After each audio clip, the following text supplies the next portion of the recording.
रूपा पगडंडी के रास्ते से होकर अपने घर की ओर लौट रही थी। उसके सिर पर घास का एक बहुत बड़ा गट्ठर भी था। उसके पैरों की पायल की छन-छन दूर खड़े बिरजू के कानों में गूंजी तो वह पेड़ की छाया छोड़ उस पगडंडी को देखने लगा। रूपा को पास आता देख बिरजू के दिल की धड़कनें तेज हो गईं और उसका दिल उससे मिलने को मचलने लगा। जब रूपा उसके पास आई तो वह चट्टान की तरह उसके सामने आकर खड़ा हो गया। बिरजू, हट मेरे रास्ते से, गाय को चारा देना है। रूपा ने बिरजू को रास्ते से हटाते हुए कहा, गाय को तो तू रोज चारा डालती है पर मुझे घास तक नहीं डालती। तेरे बापू किसी ऐरे गैरे से तेरी शादी कर देंगे। इससे अच्छा है कि तू मुझसे शादी कर ले। रानी बना कर रखूंगा तुझे। तू सारा दिन काम करती रहती है, मुझे बिल्कुल अच्छा नहीं लगता। गाँव में और भी कई लड़कियां हैं, तू उनसे क्यों नहीं शादी करता? तू इतनी भी नहीं समझती कि मैं तुझसे प्यार करता हूँ? फिर और किसी से शादी की बात क्यों करूँ? ये प्यार व्यार की बातें छोड़ो और मेरे रास्ते से हट जाओ, वरना घास का गट्ठर तुम्हारे ऊपर फेंक दूंगी। उतना सुनते ही बिरजू एक तरफ हो लिया और रूपा अपने रास्ते चल चली। शाम को जब सुमेर सिंह की हवेली से रामदीन अपने घर लौट रहा था तो वह अपने होश में नहीं था। गांव वालों ने रूपा को बताया कि उसका बापू नहर के पास शराब के नशे में चूर पड़ा है। इसने तो मेरा जीना हराम कर दिया है। मैं अभी इसे ठिकाने करती हूँ। रूपा की माँ बड़बड़ाते हुए गई और थोड़ी देर में रामदीन को घर लाकर टूटी फूटी चरपाई पर पटक दिया और पास ही चटाई बिछाकर सो गई। सुबह होते ही रूपा की माँ रामदीन पर भड़क उठी। रोज शराब के नशे में चूर रहते हो, सारा दिन सुमेर सिंह की मजदूरी करते हो और शाम होते ही शराब में डूब जाते हो। आखिर यह सब कब तक चलता रहेगा? रूपा भी सयानी होती जा रही है, उसकी कोई चिंता भी है कि नहीं तुम्हें? रामदीन चुपचाप उसकी बातें सुनता रहा, फिर मुंह फेर कर लेट गया। रामदीन कई महीनों से सुमेर सिंह के यहाँ मजदूरी करता, खेतों की रखवाली करता और बगीचों में पानी देता। दरअसल कुछ महीने पहले रामदीन का छोटा बेटा निमोनिया का शिकार हो गया था। पूरा शरीर पीला पड़ चुका था। गरीबी और तंगहाली के चलते वह उसका सही इलाज नहीं करा पा रहा था। एक दिन उसके छोटे बेटे को दौरा पड़ा तो रामदीन फौरन उसे अस्पताल ले गया। डॉक्टर ने उससे कहा कि बच्चे के शरीर में खून का कमी हो गई है, इसका तुरंत इलाज करना होगा। इसमें 10,000 रुपये का खर्चा आ सकता है। इसी तरह उसे अस्पताल में भर्ती कराकर रामदीन पैसे जुटाने में लग गया। पास पड़ोस से मदद मांगी पर किसी ने कोई मदद नहीं की। आखिरकार वह सुमेर सिंह के पास पहुंचा और उससे मदद मांगी। हुजूर, मेरा छोटा बेटा बहुत बीमार है, उसे निमोनिया हो गया है। मैं मजदूरी करके आपकी पाई पाई चुका दूंगा, बस आप मुझे अभी रुपए दे दीजिए। मैं तुम्हें अभी रुपए दे देता हूँ, लेकिन अगर समय पर रुपए नहीं लौटा सके तो मजदूरी की एक फूटी कौड़ी भी नहीं दूंगा। बोलो मंजूर है? हाँ हुजूर, मुझे सब मंजूर है।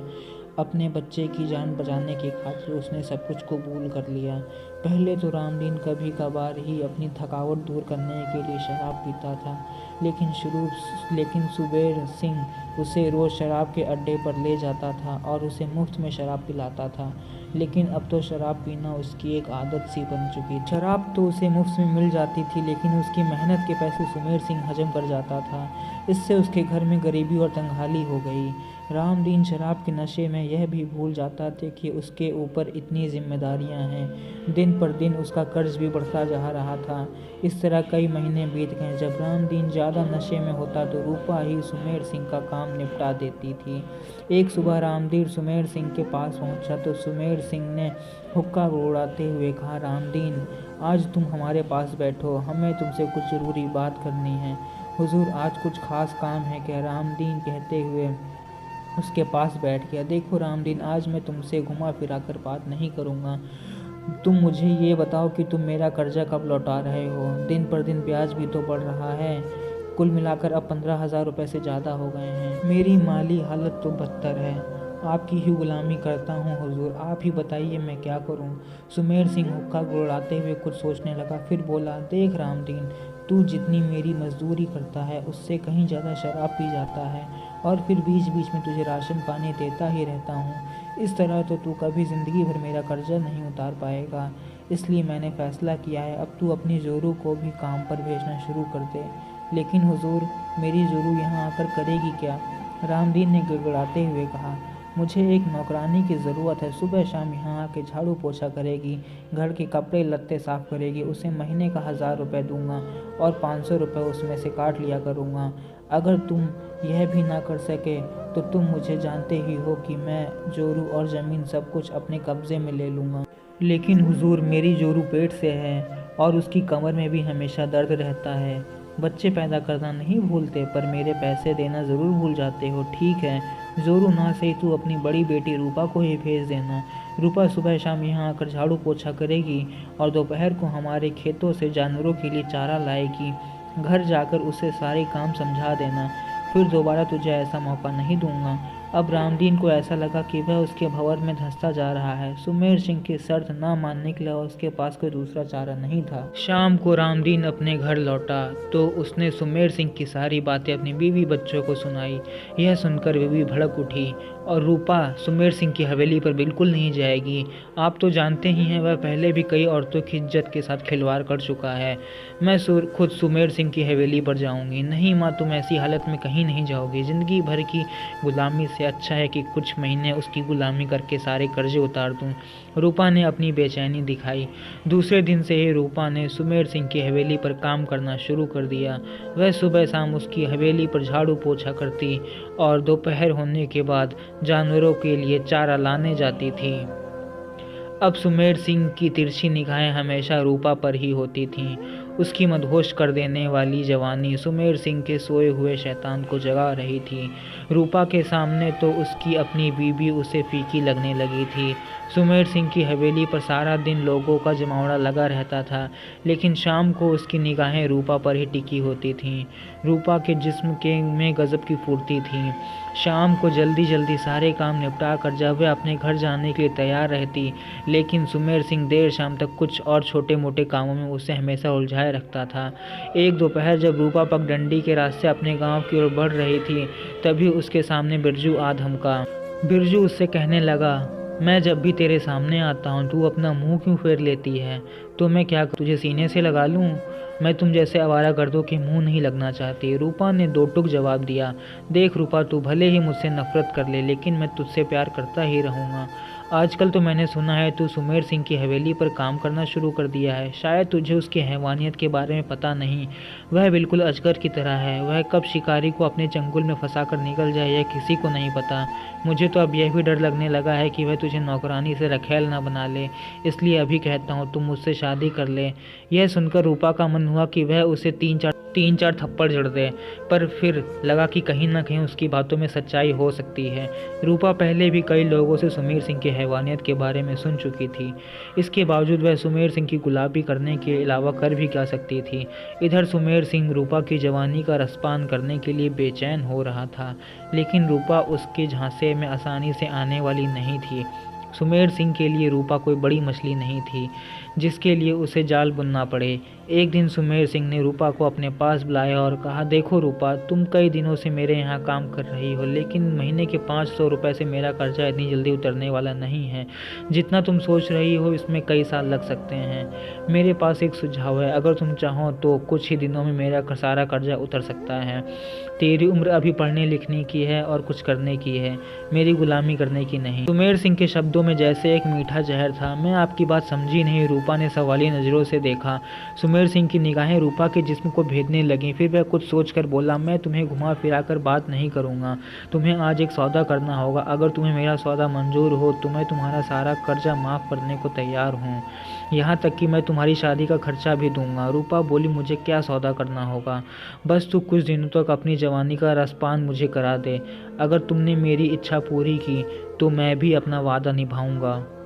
सुमेर सिंह के तीखे शब्दों ने जैसे रूपा के जिस्म में आग लगा दी थी। आपको मेरे साथ ऐसी गंदी बातें करते हुए शर्म नहीं आई? रूपा ने गुस्से में बोला। शर्म की बातें छोड़ और मेरा कहा मान ले।